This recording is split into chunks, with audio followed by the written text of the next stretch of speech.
अस्सलाम वालेकुम। उम्मीद आप सब खैरियत से होंगे। HL लेक्चर्स की जानिब से हमजा नीफ आपकी खिदमत में हाजिर है।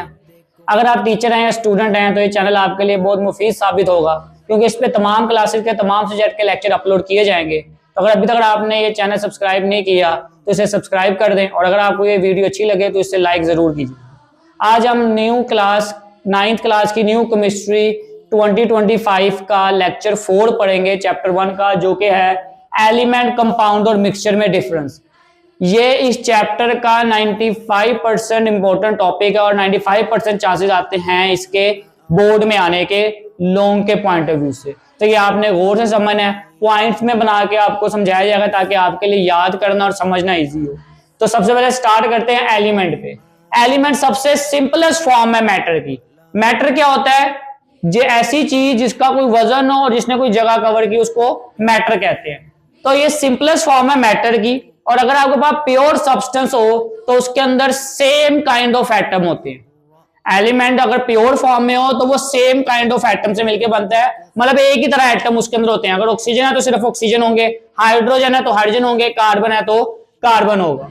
इनको तोड़ना पॉसिबल नहीं है सिंपल ऑर्डिनरी केमिकल मेथड से। अगर आप चाह रहे हैं कि एलिमेंट को ब्रेक डाउन करना तो उसको तोड़ना पॉसिबल नहीं है आम ऑर्डिनरी केमिकल मेथड से, उसको आप नहीं तोड़ सकते। अगर ये एलिमेंट आपके पास एटम की फॉर्म में होगा तो उसका सिंबल होगा और आप उसके सिंबल से उसको रिप्रेजेंट कर सकते हैं। जैसे सोडियम का सिंबल Na, कैल्शियम का Ca। अगर Na लिखा होगा तो आपको ऑटोमेटिक पता लग जाएगा ये सोडियम है, और अगर Ca लिखा होगा तो ये कैल्शियम है। गैस फॉर्म में जो एलिमेंट होते हैं वो इंडिपेंडेंट मॉलिक्यूल होते हैं, मतलब वो खुद ब खुद ऑटोमेटिकली हवा में घूम रहे हैं, किसी से बॉन्ड बनाने की उनको जरूरत नहीं है, इंडिपेंडेंट है, किसी से बॉन्ड नहीं बनाते, डिपेंड नहीं करते। जैसे नाइट्रोजन हवा में N2 की फॉर्म में है, ऑक्सीजन O2 की फॉर्म में है जिसमें हम सांस ले रहे हैं। और अगर नोबल गैसेज होंगी तो वो मोनोटॉमिक की फॉर्म में पाई जाएंगी। मोनोटॉमिक, मोनो कहते हैं वन को, एटॉमिक कहते हैं एटम। मोनोटॉमिक मॉलिक्यूल ऐसा मॉलिक्यूल जो एक एटम से मिलकर बना हुआ है। Monoatomic molecule, a molecule which only contain one atom, जिसके अंदर सिर्फ एक एटम होता है, वो हीलियम He, आर्गन Ar है। तो ये नोबल गैसेज है। नोबल गैसेज क्या होती हैं? ऐसी गैसेज जिनका बाहर वाला शेल पूरी तरह कंप्लीट होता है, उनको ना इलेक्ट्रॉन देने की जरूरत होती है, ना इलेक्ट्रॉन लेने की, ना शेयर करने की, स्टेबल होते हैं, उनको नोबल गैसेज कहते हैं। उसके बाद आ जाता है कंपाउंड, प्योर सब्सटेंस जो कि दो या दो से ज्यादा एटम के केमिकल कॉम्बिनेशन से मिलता है डिफरेंट एलिमेंट। डिफरेंट एलिमेंट के एटम है और वो केमिकली अगर मिलेंगे तो जो चीज बनेगी वो कंपाउंड बनेगा। इनके जो एलिमेंट होते हैं उनकी रेशियो फिक्स होती है। कंपाउंड में अगर आप रेशियो चेंज करेंगे तो बेसिकली वो कंपाउंड कोई और चीज बन जाएगी, ओरिजिनल कंपाउंड नहीं रहेगा।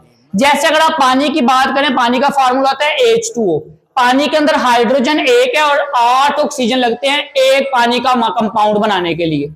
एक हाइड्रोजन और 8 ऑक्सीजन ऐड होते हैं एक पानी का मॉलिक्यूल बनाने के लिए। अगर आप 2 या 8 कर दें या 1 या 9 कर दें तो रेशियो खराब हो जाएगी, वो पानी नहीं रहेगा। तो इनके अंदर फिक्स रेशियो होती है।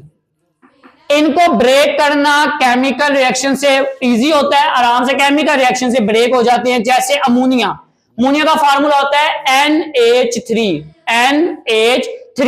आप उसको केमिकल रिएक्शन करें तो वो टूट जाता है, नाइट्रोजन हाइड्रोजन अलग अलग हो जाते हैं।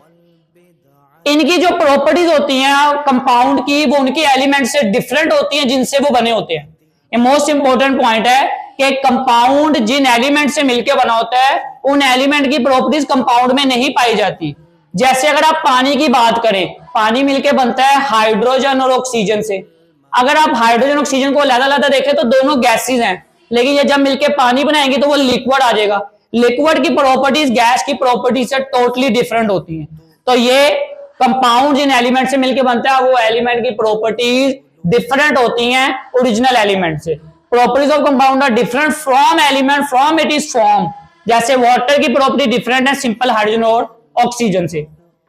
अब ये डिफरेंट मॉलिक्यूल जो होते हैं ये कंपाउंड मॉलिक्यूल में फॉर्म में एग्जिस्ट करते हैं। जैसे hydrogen chloride HCl, ammonia NH3, water H2O। इसके अलावा ये डिफरेंट एटम्स का एक नेटवर्क जाल बना के भी एग्जिस्ट करते हैं। जैसे NaCl सोडियम क्लोराइड नमक है, ये एक जाइगेंटिक स्ट्रक्चर होता है, बड़ा स्ट्रक्चर होता है, एटम मिले होते हैं, उसका आयनिक कंपाउंड है। और अगर कोवलेंट कंपाउंड में बात करें तो SiO2, याद रख लें SiO2 सिलिकॉन डाइऑक्साइड, ये सैंड को कहते हैं, सैंड का फॉर्मूला है SiO2 सिलिकॉन डाइऑक्साइड, तो ये सैंड का फॉर्मूला। लास्ट है मिक्सचर, प्योर कंपाउंड जिसके अंदर एक या एक से ज्यादा एलिमेंट या कंपाउंड को जब आप मिक्स करते हैं लेकिन बगैर फिक्स रेशियो के। फॉर एग्जांपल अगर आपने एक गिलास जामे शीरी बनाना है तो उसमें उसके मुताबिक चीनी डलेगी, 2 गिलास में उसके मुताबिक, 3 में उसके मुताबिक, 4 में उसके मुताबिक और 5 में उसके मुताबिक चीनी डलेगी।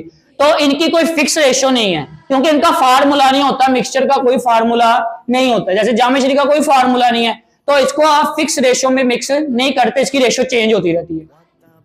इसके कंपोनेंट की अपनी प्रॉपर्टी को रिटेन रखते हैं और अपनी प्रॉपर्टीज भी शो करवाते हैं।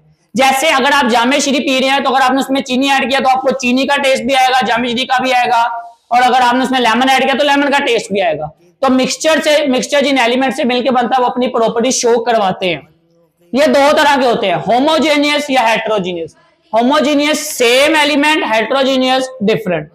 सॉल्ट इन वाटर, नमक को अगर आप पानी में डाल दें तो वो होमोजीनियस हो जाएगा सेम, लेकिन अगर आप पत्थर की बात करें तो हेट्रोजीनियस है, वो डिफरेंट प्रॉपर्टीज रखते हैं। इसके कंपोनेंट केमिकली बाउंड नहीं होते तो आप इनको फिजिकली तोड़ सकते हैं। फिजिकल के अंदर क्या आता है, इसको बॉयल कर सकते हैं, तो ये बॉइलिंग एक फिजिकल मेथड है। तो केमिकली बॉन्ड नहीं होता तो फिजिकली आराम से टूट जाते हैं। और लास्ट पे इनकी प्रॉपर्टी बेसिकली सारे कंपोनेंट डिसाइड करते हैं। जैसे मैंने आपको जामे शीरी की एग्जांपल दी, उसके सारे कंपोनेंट ने मिलके उसकी प्रॉपर्टी डिसाइड की, तो कंपाउंड मिक्सचर में कंपोनेंट्स उसकी प्रॉपर्टीज को डिसाइड करते हैं। उम्मीद है आज का लेक्चर आपको समझ आया होगा। आपका कोई भी सवाल हो तो आप कमेंट में पूछ सकते हैं। मजीद इस वीडियो को लाइक करें, चैनल को सब्सक्राइब करें। आपसे इंशाल्लाह मुलाकात होगी अगले लेक्चर में, तब तक के लिए अस्सलाम वालेकुम।